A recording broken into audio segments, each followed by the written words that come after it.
حدیث مرکزی جمعیت اہل حدیث پاکستان۔ ہم سے سوال کر کے دیکھ، تم ہاتھ کیوں اٹھاتے ہو، رب الیدین کیوں کرتے ہو؟ ہم اعلان کر کے کہیں گے رب ذوالجلال کی قسم ہے، ہم اس لیے نہیں کرتے کہ ہم نے اس لیے شروع کی ہے کہ ہمارے مولوی صاحب نے کہا ہے، ہمارے پیر صاحب نے کہا ہے۔ ہم کہیں گے ہم اس لیے کرتے ہیں کہ ہم نے صحیح البخاری کے صفحات پر نبی کی 5 حدیثیں پڑھی ہے۔ ہم اس لیے کرتے ہیں کہ ہم نے صحیح مسلم میں نبی کی 6 حدیثیں پڑھی ہے۔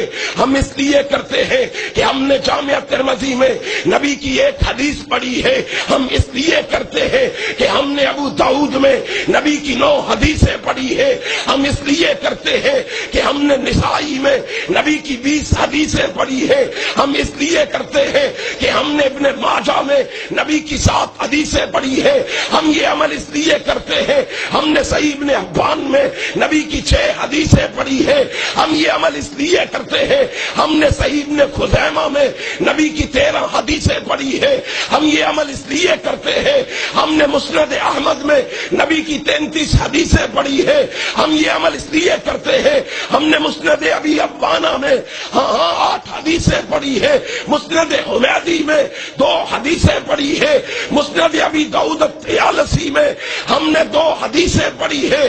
مسند شافعی میں ہم نے 1 حدیث پڑھی ہے۔ ہم یہ عمل اس لیے کرتے ہیں کہ ہم نے سنن بہقی میں 38 حدیثیں پڑھی ہے۔ ہم یہ عمل اس لیے کرتے ہیں، رب ذوالجلال کی قسم ہے، سنن دارقطنی میں ہم نے 18 حدیثیں پڑھی ہے۔ ہم یہ عمل اس لیے کرتے ہیں کہ سنن دارمی میں ہم نے 5 حدیثیں پڑھی ہے۔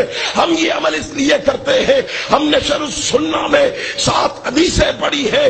ہم یہ عمل اس لیے کرتے ہیں کہ ہم نے رب ذوالجلال کی قسم ہے اور مصنف ابن ابی شیبہ میں 11 حدیثیں پڑھی ہے۔ ہم یہ عمل اس لیے کرتے ہیں کہ مصنف عبد الرزاق میں ہم نے 7 حدیثیں پڑھی ہے۔